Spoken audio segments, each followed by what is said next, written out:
Hello, welcome to the first of a series of classes that is going to deal with Machshevet Israel, questions in faith, Judaism, Jewish thought. Now, unlike philosophy, we're not going to try to analyze in a philosophical way or answer questions that philosophy has been dealing with, because that's philosophy. Jewish thought is trying to show and present the Jewish conversation on topics that have bothered, concerned humanity over the ages, and see how our sages, the rabbis over the generations, dealt with these questions. Many times they'll overlap with philosophical questions. But what we're going to try to do is try to help understand the conversation, and through better understanding of the conversation on every topic, come to an understanding, a better understanding of the topic. The first question we're going to deal with is the most basic question before giving such a class. That's a question I'm asked many times. They ask me, Rabbi, there are so many answers. Anytime you ask a question in Judaism, the answer is always going to be machloket. There's a machloket, right? So there's one opinion says A, another opinion says B. We find that all the time in halacha. And not surprisingly, when it comes to Jewish thought, then you find that as well. The Rambam has one way of thinking. The Rihal has another way of thinking. Every Jewish thinker, his original way of thought of analyzing a question, and therefore the question rises naturally, how do you rule when it comes to questions of machshava, of Jewish theology? When it's halacha, we have rules. You go by majority, right? We go by the acharon, we go by the later poskim, that we rule by them. We go by minhag. When it comes to Jewish thought, there is no rules of halacha, seemingly. You can't say the halacha is to follow the Rambam. The Rambam is always right, which is many times true, but there is no rule. There's no halacha when it comes to Jewish thought. So before we start trying to answer any question in Jewish thought and Jewish theology, we have to tell ourselves, how are we going to approach these topics? We're going to see many different opinions in every topic we're going to deal with. How do we choose which is the correct answer and which is the not correct answer? How should I live? Can it choose and pick? Can everyone just choose an opinion they like most? Maybe. So this leaves us with the first topic we're going to deal with today. Each of these classes is going to be short, and we're going to touch on the edge of an iceberg. We're going to touch every topic.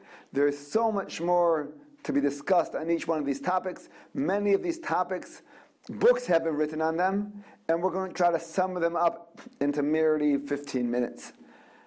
So bear with me and understand that there's more to be said than what is going to be said in these classes. But hopefully, it will help you better understand the conversation at hand. Criteria for the truth. That's the topic for today. In order to have an answer to any question, including this question of how do I know in theology who has the right answer, we need to first try to establish a criteria. How can I recognize something to be truer than another truth? We get information from so many different sources.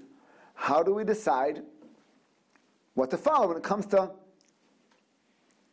the truth, deciding what is true and what is not? So the Rambam tells us there are three sources of knowledge. And this not only the Rambam, many agree with this. It's very basic. First source of knowledge is, of course, our experiences. We experience the world around us. Our senses see things, we hear things, we feel things, we see things, objects fall down, and we discover gravity. We see the food on fire cooks, and we discover that heat changes the texture of food. Those are experiences that we go through. That's one source of information, knowledge about the world, what we experience. A second source is logic, analysis. We use our mind to think what makes sense and what doesn't make sense. That is purely in our mind. We many times use the information we receive from our senses to do that, but many times if it's pure logic or philosophy or math, we do not need our senses, rather logic itself can analyze and discover new information about the world. What is true, what is not true. The third source is tradition, meaning not every experience, it's not possible for every person to experience every experience by himself. Can't be everywhere all the time in every period of time, and therefore we rely on tradition, information that is transferred over the ages. I might not have experienced it, but my father might have experienced it. My father might have learned something, or my great-grandfather, my great-great-great-grandfather might have learned something about the world that through his personal experience or logic, and transfer that information to the later generations. Therefore, I don't have to, even though we said experience is one of the sources of information, not necessarily my personal experience, but also the experience of other human beings throughout history can also be a source of information. Of course, because it's not my personal experience, it's limited to reliable sources, meaning I would have to receive the information from someone I actually believe. If I doubt him in any way, that would just turn it into a story rather than knowledge. So those are our three sources of information: our experience, our mind, logic, and tradition. Now, many times there's a contradiction between these three different sources of information. We can have contradictions between logic and experience. You can have contradictions between our tradition and logic, our tradition and experience. What is the criteria to decide which of these three sources is more powerful, stronger than the other? Is the mind stronger than experience, or is experience stronger than the conclusions of the mind? Where does tradition fall in here? Now, well, seemingly both Rihal and Rambam address these questions. Rihal and Rambam both agree that when it comes to tradition, because tradition is passed down throughout the ages and became therefore interpreted in many ways, when there's a contradiction between a tradition and logic or experience, then the tradition should always be interpreted, reinterpreted in a way where it does not contradict logic or personal experience, if there is indeed a contradiction. However, they do argue between themselves regarding the logic versus experience. Which is a more powerful source of information?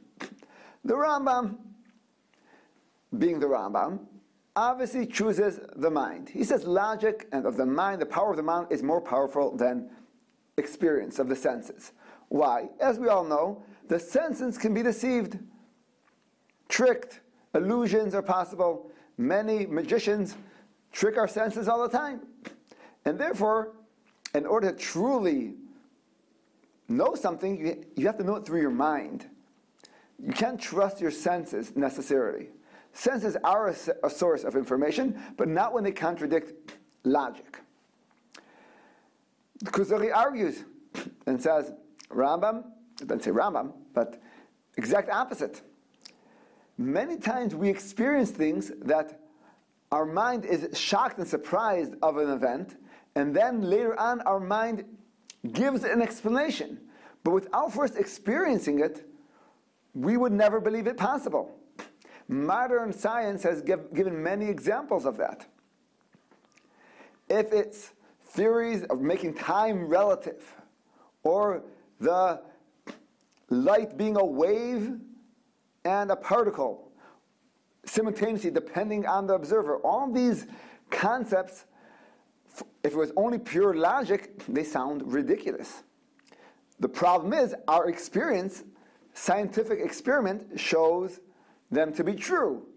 And therefore, we are forced to ignore our intuitive logic and say, well, if this is what's happening in the real world, let's explain it.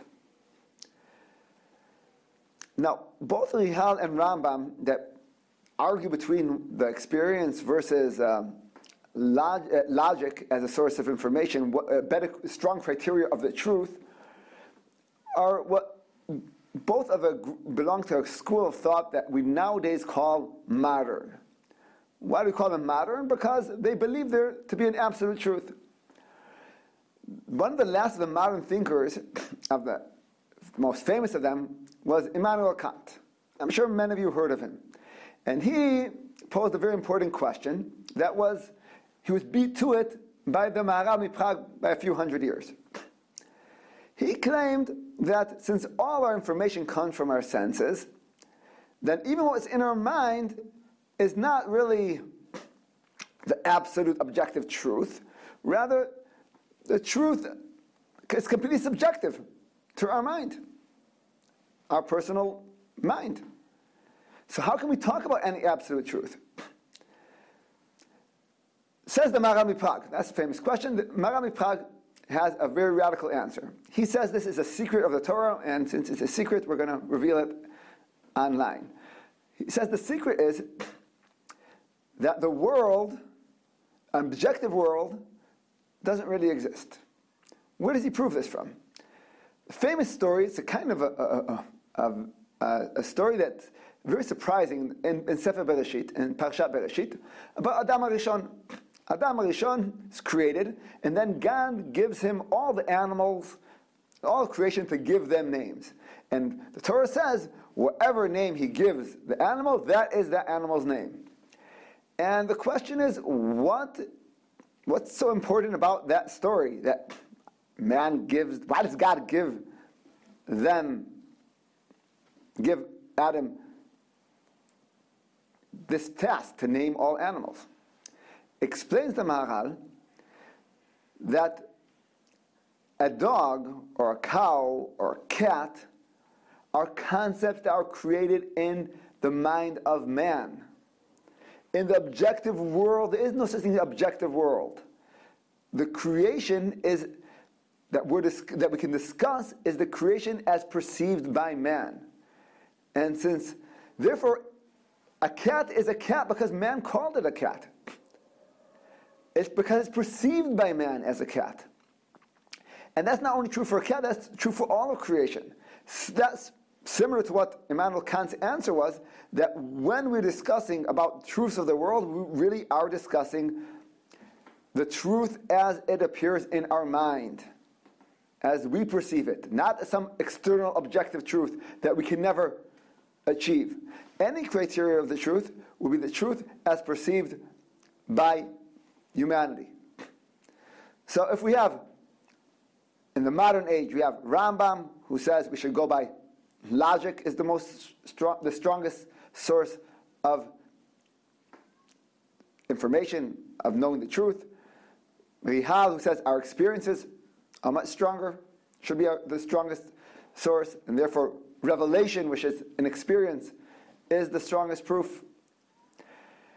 And the Maharal, who comes and tells us that it's important to be true that there is experience and there's logic, but we should remember that both experience and logic are all happening in our mind. They're not happening outside in the real objective world.